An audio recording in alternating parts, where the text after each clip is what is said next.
kaputi, tapos bigla ko nga itong napanood sa TikTok kasi tignan nyo, ayan no. Dapat pala maglalagay tayo ng dragon fruit sa bigas na isasaing natin para mas masarap yung kakainin natin kanin. Kasi tignan nyo yung ginawa, ayan. Grabe, ang tagal na ako nagsasaing, ngayon ko lang nalaman na pwede pala itong gawin. Masarap kaya yung kanin kapag ginawang ganito, ayan. Amazing! Wow! So tara na nga mga kaputi, magsaing na nga tayo kasi nabili ko na nga itong dragon fruit na kailangan natin na ilalagay natin sa bigas na isasaing natin. So let's go. Kasi anong oras na baka dumating na sila mama, may dala ng ulam yun, tapos wala pa kaming kanin. So ito na yung aming rice cooker. So ang gagawin daw, maglalagay muna tayo ng bigas. So ito na yung aming bigas. Siyempre hindi naman natin pwede agad ilagay dito yung dragon fruit, hugasan muna natin siya. Amazing! So hugasan na natin itong bigas. Ayan. So ito na nga, malinis na tong ating bigas. So kunin na natin tong ating dragon fruit. Ang laki nitong dragon fruit na nabili ko, oh. Wow, laki! So yung pagkat natin dito ay parang banana. Amazing! So dahil nabalitan na nga natin tong dragon fruit natin, so ilalagay na natin siya dito sa ating bigas. Ito na. Dito daw sa gitna. Amazing! Yan. So ito na, nalagay na natin. So hindi natin siya isasaing ng ganito. So dudurugin muna natin itong dragon fruit dito sa mismong bigas natin. So let's go.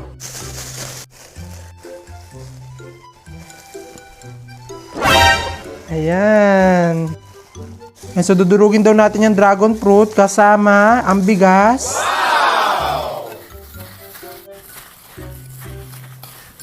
So ito na nga, nadurog-durog na natin itong pinaka-dragon fruit dito sa bigas. Yan, kung makikita nyo, yan ay itsura niya. So pwede na siguro to. So maglalagay na tayo dito ng tubig para talaga masaing na natin siya.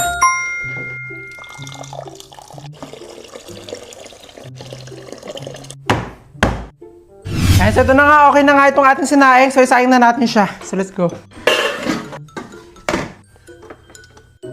Amazing! Kasi hindi na lang natin maluto. Sarap talaga, masarap to. Yari ako pag dito masarap. So ito na mga kaputi, after 20 minutes nga natin pagsasaing nga dito, so mukhang okay na siya kasi nag-warm na nga itong pinaka-rice cooker. So tignan na natin, titignan natin kung talaga anong itsura niya. So ito na, 1, 2, 3, Shannen! Hala! Tingnan nyo, parang may mga kamatis. Yari ako pag dito masarap. So sakto, nandito na nga rin yung ulam natin. So wala pa sila mama. So tayo muna ang unang titikim nito. Titignan natin kung talagang masarap siya or hindi. Para pag masarap nga ito, talaga ito na lang yung gagawin naming pagsasaing araw-araw. Diba? So let's go. OMG! Yan, ito yung kanin natin. Nasa mo kung okay na to? And 1, 2, 3.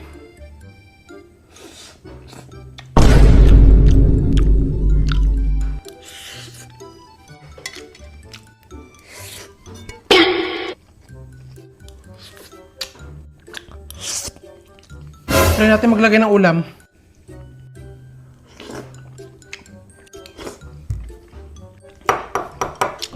Masarap siya! Napakamahal nga nito mga kaputi kapag binili mo, kaya laking gulat ko anong nalaman ko na ganito lang pala siya gawin. Ay no, tignan nyo to, nakita ko sa TikTok. Ayan, pinagsama-sama niya nga lang dito itong mga ingredients sa kawali na talaga makikita nyo lang sa bahay nyo. Tapos tignan nyo yung mangyayari. Grabe, ngayon ko lang nalaman na ganito lang pala siya gawin. Talagang gusto ko nga to kapag bumibili nga ako nito kasi masarap nga to. Ayan no, hala. Wow! So tara na nga, gawin na nga natin yun agad at wag na tayo magpatumpik-tumpik pa kasi sobrang favorite ko nga talaga yon. So nandito na nga yung mga kailangan natin na ingredients para nga magawa yon. Ayan. So tara, gawin na natin. Excited na ako. Egg yolk. All-purpose cream. So ilalahat na natin to. Sunod naman, maglalagay tayo ng fresh milk. So maglalagay na tayo ng white sugar. Isang kutsarang white sugar ang kailangan daw nating ilagay. So ito na nga, nailagay na natin lahat ng ingredients dito sa kawali. So hahalo-haluin na natin siya habang nakapatay pa rin yung apoy. So let's go.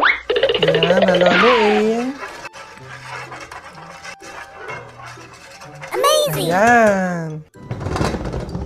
Ayan, so ito yung kahon ng gatas. Guguntingin natin siya dito sa pinakababa kasi dito natin siya isasalin mamaya. Ayan. And then, maglalagay tayo ng cling wrap.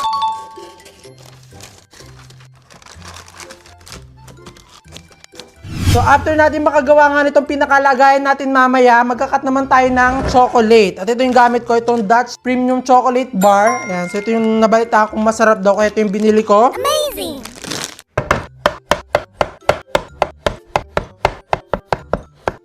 Ito na yung chocolate. I-open na natin yung apoy.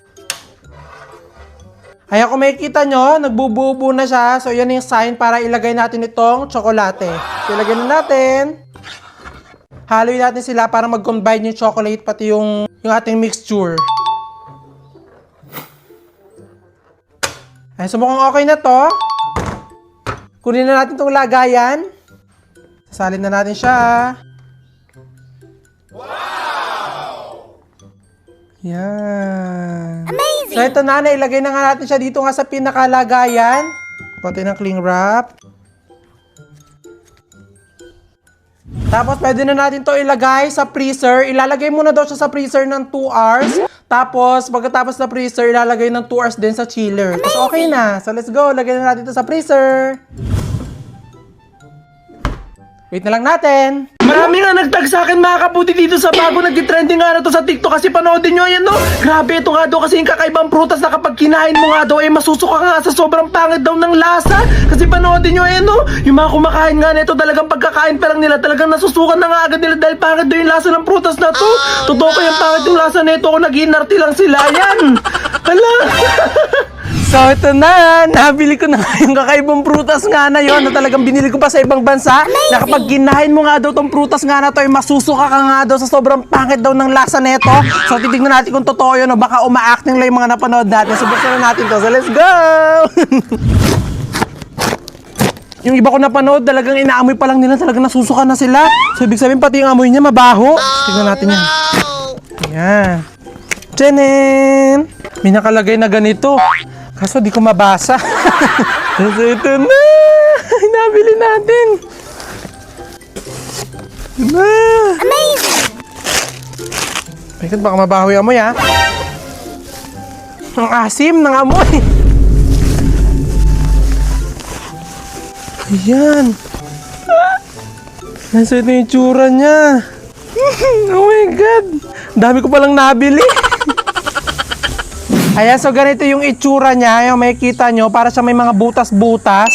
Tapos yung amoy niya, maasim. Para may pagkaamoy na saging. Pero maasim siya, hindi naman siya yung talagang sobrang baho katulad na napanood ko na nasusuka na sila sa amoy pa lang. Ayan, so wag na tayo magpatumpik-tumpik pa, tikman na nga natin to at titignan talaga natin kung talagang pangit yung lasa niya na talagang mapapasuka ka. So let's go. So pipili tayo dito ng hinog kasi napanood ko yung hinog na yung kinain nila. So ito may mga hinog na nakita ko. Ayan, ito yung mga hinog. Kasi itong green medyo matigas-tigas pa. So ito yung kakainin natin itong hinog na. So titignan ko pala muna kung anong itsura niya sa loob.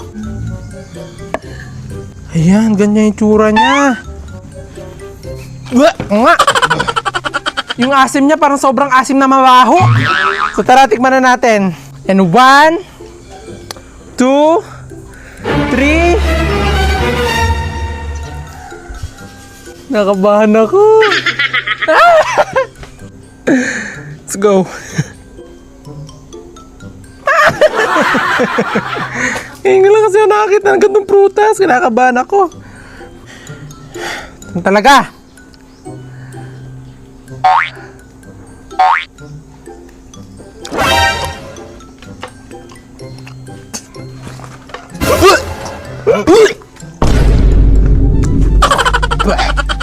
Piling ko iniisip ko lang eh. Iniisip ko lang yung pangit ni lasa niya. Isa pa.